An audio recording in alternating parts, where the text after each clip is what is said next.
Olá pessoal, nesse vídeo eu vou falar sobre o sistema de patentes. Eu já falei um vídeo sobre o pedido de exame e especificamente aqui vou estar tratando de um artigo que foi citado no primeiro vídeo, né, que fala sobre o impacto disso na qualidade do exame.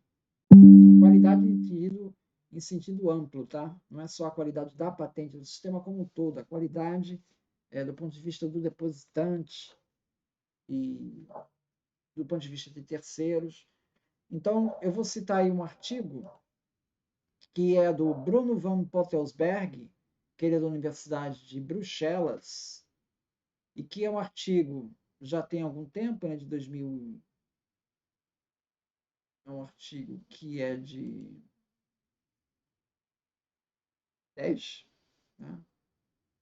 Mas é que ele mostra uma metodologia que pode ser interessante, né? Então, mostrar o que ele usou, né? Então, com relação a essa questão do pedido de exame, o que isso impacta na qualidade do exame, qualidade como um todo, né? Bom, ele cita o trabalho de Imaushi e Nagaoka, de 2009, que eles mediram o impacto da redução do período de tempo de exame de 7 para 3 anos, tá? Antigamente era 7 anos para pedir exame, passou a ser 3. E ele avaliou o impacto, né? Eles avaliaram o impacto disso, né? Eles concluem que o impacto principal é um aumento na carga de trabalho do examinador, né? Porque você vai ter mais pedidos para examinar. Com patente de qualidade inferior. Olha, na qualidade, segundo eles concluíram. Um depósito no SPTO ele leva automaticamente a uma busca e a um exame. Não tem pedido de exame. Todos os pedidos são examinados. Enquanto o requerente deve fazer um pedido específico para exame na EPO e no SPTO. Caso contrário, o pedido é arquivado e cai em domínio público. Na EPO, o requerente se beneficia de um relatório de busca, de pesquisa de 18 meses. Então, veja, ele primeiro recebe o relatório de busca de 18 meses, depois ele vai decidir se vai pedir exame ou não. Isso fornece pistas preliminares sobre a patentabilidade e, portanto, afeta a taxa de abandono do pedido. O Pottelsberg, ele, em outro estudo, ele mostra que 35% e 40% de todas as retiradas ocorrem antes do pedido de exame. Então, de 35% a 40% de todas as retiradas ocorrem antes do pedido de exame. Então, não quer dizer que 35% dos pedidos são retirados, tá? 35% das retiradas ocorrem antes do pedido de exame, sendo a maioria da retirada logo após o relatório de busca fornecido, o que atesta a utilidade desse pedido de exame. Interessante. Então, esse relatório de busca ele tem sido um bom indicador para o requerente desistir do pedido ou não. Tá? No Japão, um pedido de exame pode ser feito em até 3 anos. Antes era 7, agora são 3, né? Após a data de depósito. Antes de outubro de 2001, foi quando foi feita a reforma lá, esse período era de 7 anos. No Japão, o processo de decisão do requerente baseia-se essencialmente numa autoavaliação do valor comercial, porque nenhum relatório de busca é disponibilizado. Então, é diferente do europeu. Ele está meio que baseado só na questão de mercado, né? Ele não tem mínima noção se aquilo vai ganhar patente ou não, tá? Não tem. Em parte, né? Porque durante esses 7 anos, provavelmente o pedido dele, se foi depositado em outro escritório, já foi examinado. Então, ele vai ter, pelo outro escritório, ele talvez tenha algum tipo de resultado. Então, não é tão às cegas assim que nem o Pottelsberg está falando, tá? Bom,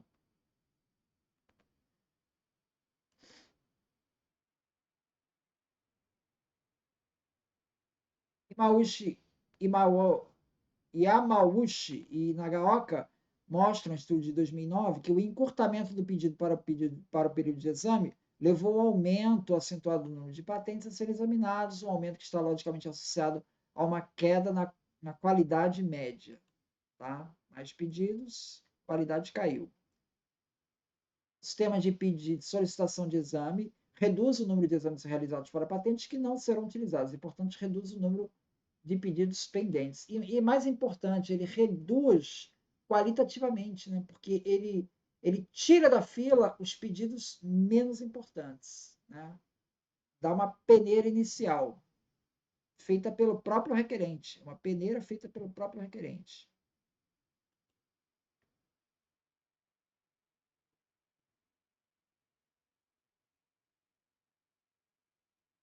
Com o novo atraso de 3 anos para pedido de exame, quase 70% de todos os pedidos são agora examinados no Japão, em comparação com cerca de 55% há 10 anos. Tá? Então, você veja, há 10 anos atrás, quando era 7 anos, o número de sobreviventes era 55%. 55% continuava querendo examinar o pedido. Com 3 anos, o número de sobreviventes caiu para 70%, né? O que é razoável, tá compatível.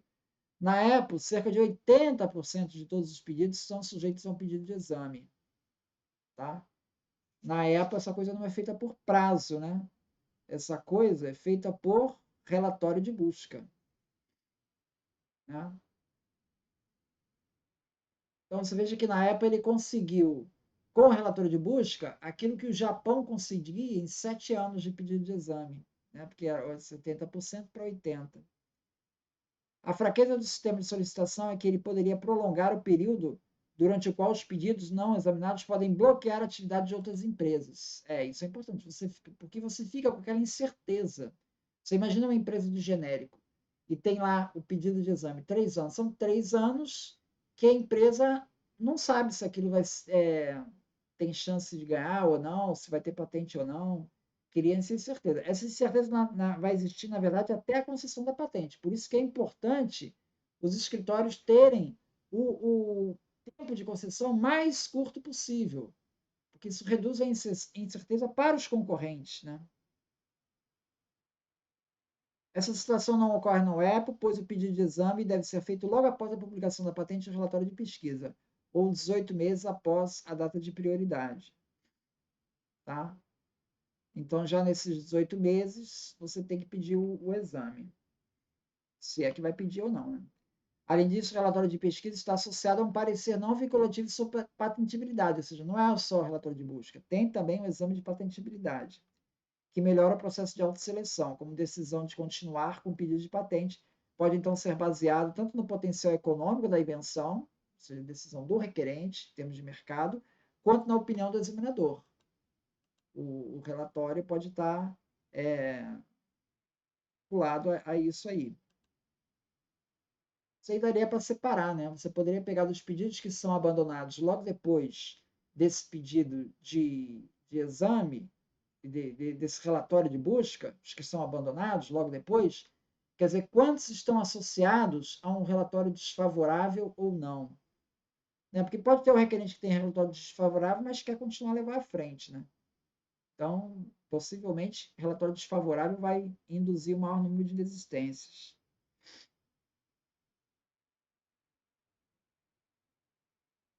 Como esses 3 processos afetam a qualidade do processo de exame? Né?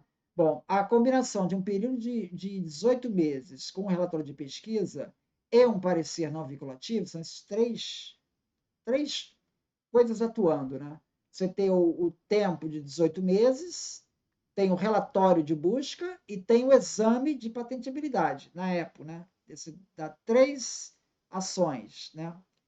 Isso permite reduzir o número de pedidos de exame e também reduz as incertezas para terceiros.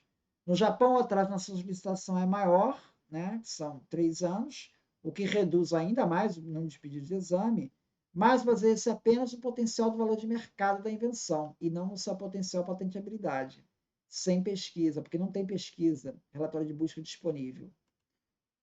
Então, nesse sentido, a Europa tá mais bem servida, né? O SPTO favorece a rapidez, né? Porque examina tudo, né? Mas isso tem um custo, né? Porque tem mais exames para desempenho em patentes com qualidade média inferior, tá? Porque você vai ter mais patentes ruins sendo examinadas e com uma tendência, talvez, dessas patentes sejam concedidas. Olha a coisa ruim, né? Então, é por isso que ele diz que isso impacta na qualidade. Porque se você examinar tudo, vai examinar tudo, inclusive as ruins. Essas ruins, por mais que seja o filtro de exame do escritório, algumas delas vão acabar passando. Então, se você filtra isso na peneira inicial, é melhor. Por isso que um pedido de exame, né, ele feito depois de X tempo, né, ele tem um efeito na qualidade. A parcela de pedidos de patente para os quais é apresentado um pedido de exame é de 100%, no caso do SPTO, 94% no caso da Apple e 67% no Japão. Tá? A participação é menor no Japão, porque os candidatos podem esperar até 3 anos antes de solicitar o pedido de exame. A Apple tem a maior pendência média, ou seja, ela leva 63 meses, dos quais 18 são do relatório de pesquisa e 45 para o exame. Então, você tem 18 meses de busca e 45 para exame, dá 63 no total, que é semelhante à pendência média do Japão, que é de 68 meses. 6 são dados de 2010, tá? De 68 meses, dos quais são 3 anos para o pedido de exame e o requerente sempre pede no finalzinho, como no primeiro vídeo eu mostrei isso, nos dados do NPI também é assim. Aqui está dizendo que nos outros escritórios também é assim. Deu 3 anos? Lá no Japão, o requerente pede no final, nos 3 anos. Tá? Então, você pega 3 anos, somos 36 meses, soma com mais 33 meses, que é o período que ele leva mais ou menos para conceder, isso dá 68 meses, que é o backlog lá no Japão. Isso, novamente, dados de 2010. Esses números já caíram nos dados atuais, né? Isso, mas muito superior à duração no SPTO. O SPTO ganha de todo mundo porque ele é 35 meses, tudo incluído, tá?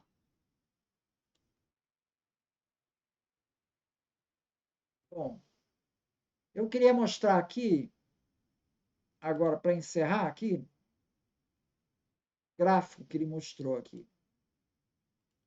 Esse gráfico daqui, essa tabela de avaliação de qualidade. Ele, para fazer a avaliação de qualidade do escritório de patentes, ele vai analisar vários períodos. Primeiro ele adota um sistema de qualidade que ele chama de 2 camadas, né? Uma primeira camada de busca, Search for Prior Art, tá? E uma segunda camada mais relativa ao exame mesmo, ao exame. Então, como se fosse, ele dividiu em 2 etapas, né? Provavelmente porque a Apple está dividida em 2 etapas, né?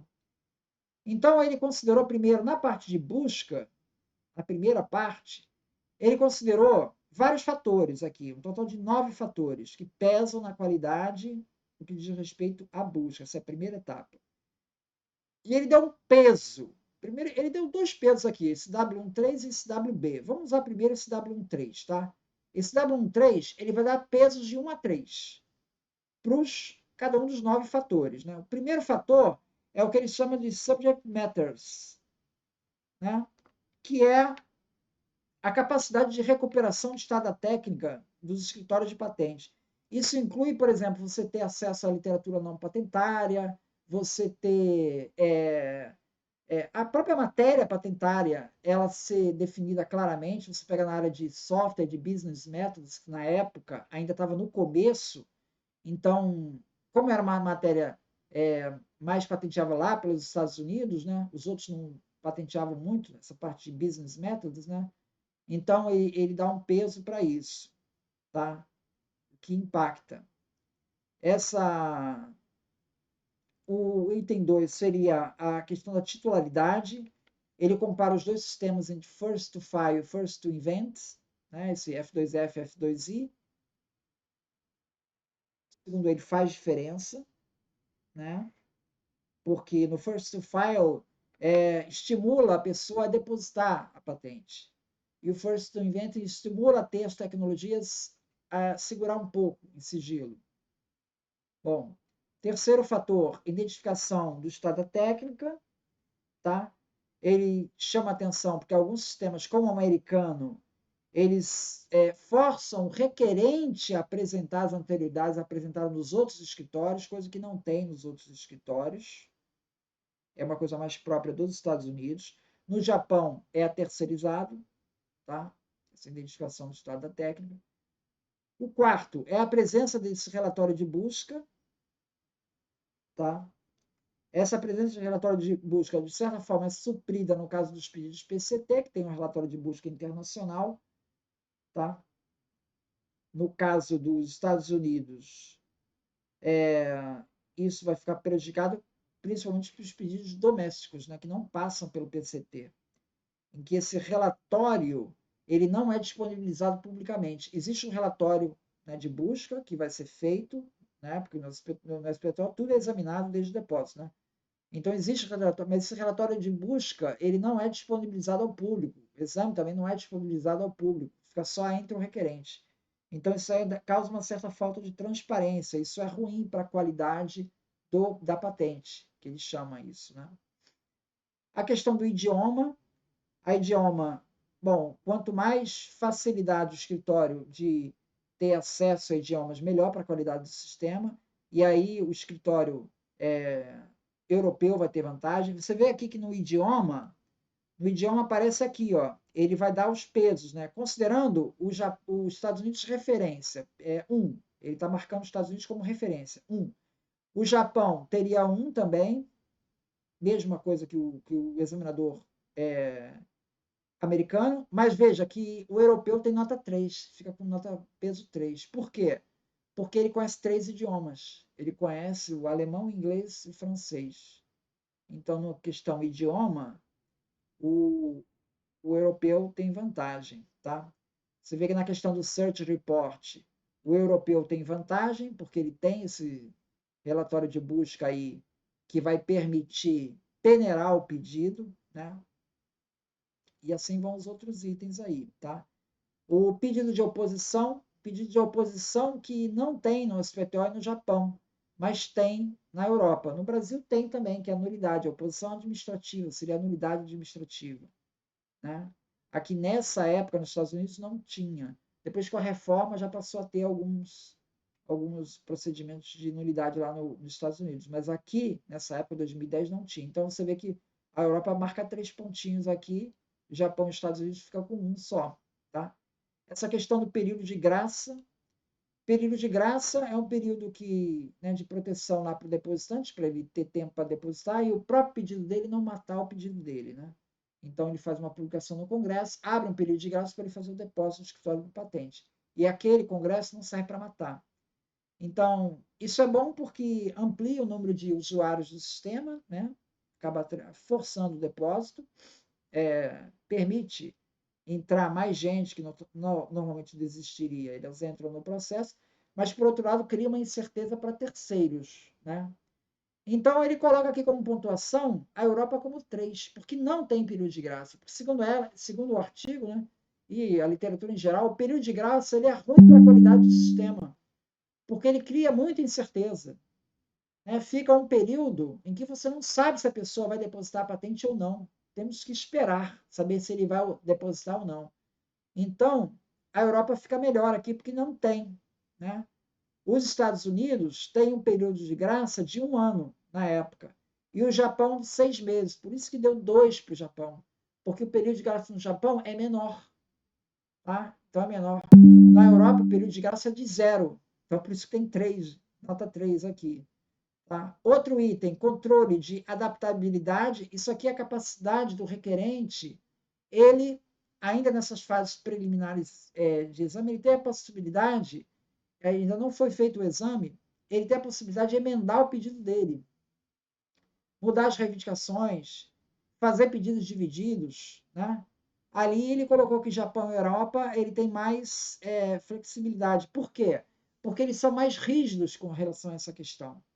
É mais difícil mudar. Quando você muda quadro reivindicatório,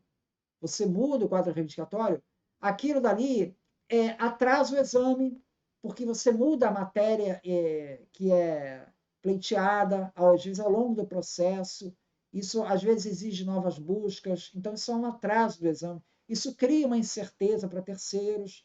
Então, Japão e Europa, que são mais rígidos, ele dá uma nota 3, que é bom para a qualidade ter um sistema mais rígido. O americano é muito flexível, está lá com nota 1. Tá? E no hidden patents. No hidden patents é a questão das patentes submarino, que havia no sistema americano, hoje não mais, tá? Que é as patentes submarinos, continuation in part, essas coisas que criam uma certa incerteza. O pedido só é publicado depois de X tempo, né? E enquanto na Europa e no Japão, isso é publicado depois de 18 meses. Então, é melhor para o sistema de patente um sistema de publicação de 18 meses, como no Japão e na Europa. Ganharam notinha 3, tá?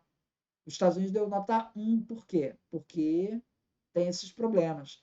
Então, como é que surgem então essas notas aqui? Os Estados Unidos é a referência, colocaram como referência, nesse peso de 1 a 3, tá? Então, os Estados Unidos conta como seria peso 100, nota 100 no final. Como é que eu vou fazer essa conta aqui? Essa conta é feita da seguinte maneira. Você dá as notas que deu aqui no Japão, tem as notas do Japão. Você vai fazer a nota do Japão, você vai fazer esse primeiro, no primeiro item. Japão teve nota 2, certo? Teve nota 2 para um assunto que tem peso 2, tá? Então, você vai ter nota 2 em peso 2, você vai ter 4. Então, nesse item 1, o Japão marcou 4 pontinhos. No item 2, o Japão teve 2. Mas esse peso aqui tem peso 1, tá? Então, 2 vezes 1 deu 2. Marcou 2 pontinhos o Japão. No item 3, tem peso 2.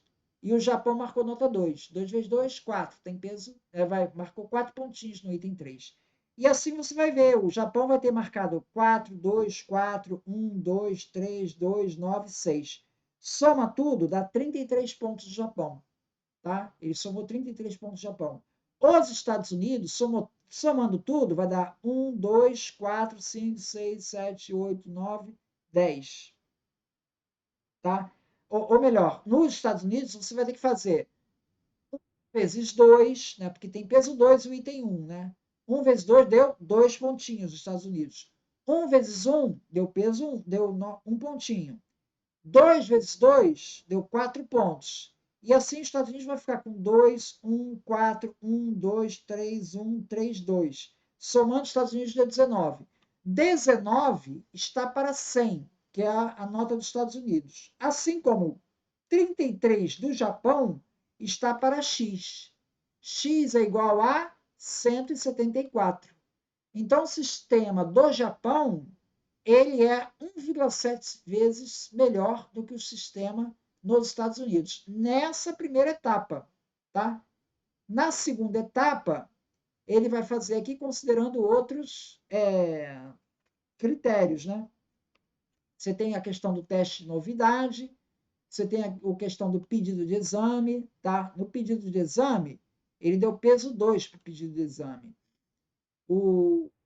Os países ficaram bem próximos do pedido de exame. Os Estados Unidos com peso 2, o Japão com peso 2 e a Europa com peso 3. A Europa ficou com peso 3 porque ela está no melhor sistema, porque ela tem um relatório de busca e só depois do relatório de busca, então, recebido o relatório de busca, o requerente vai pedir o exame não. Então, ele já tem um pedido de exame qualificado, por isso que deu peso 3 para a Europa.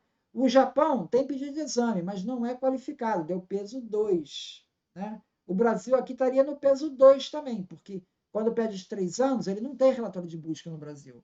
Então, seria aqui um peso 2 aqui para o Brasil. Tá? Os Estados Unidos deu peso 2. Por quê?